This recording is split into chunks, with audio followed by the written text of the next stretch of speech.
1,000 years later. Hello mga idol, welcome back to my channel, at kung bago ka pa lang dito ikaw ay aking inaanyayahan na mag-subscribe at pakiclick mo na rin ang bell icon para lagi kang updated at nauuna sa mga videong ina-upload ko. Balikan naman natin ang mga bagong update sa number 1 na teleserye ang FPJ Batang Quiapo. Inilibing ni Tanggol si Makang, at dahil sa matinding galit ang naramdaman ni Tanggol sinabi niya sa sarili niya na magbabayad kung sino man ang pumatay kay Makang. Samantalang laking gulat ng lahat nang makita si Tanggol na bumalik na sila ni Bubbles.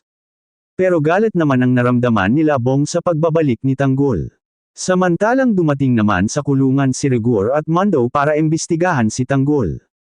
At kung nasa loob ito ng kulungan at nakita naman nila dun si Tanggol. Pero nakilala ni Rigor si Chef Espinas na sila ang tumawag sa pangalang Tanggol. Samantalang bumalik naman sila Mang Marzang at Aling Nete sa bahay nila Ramon pero wala na sila doon. Pero wala pa rin silang kaalam-alam na patay na si Makang.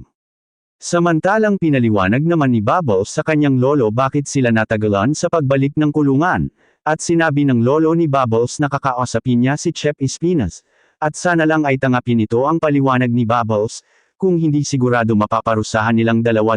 Ay Tanggol.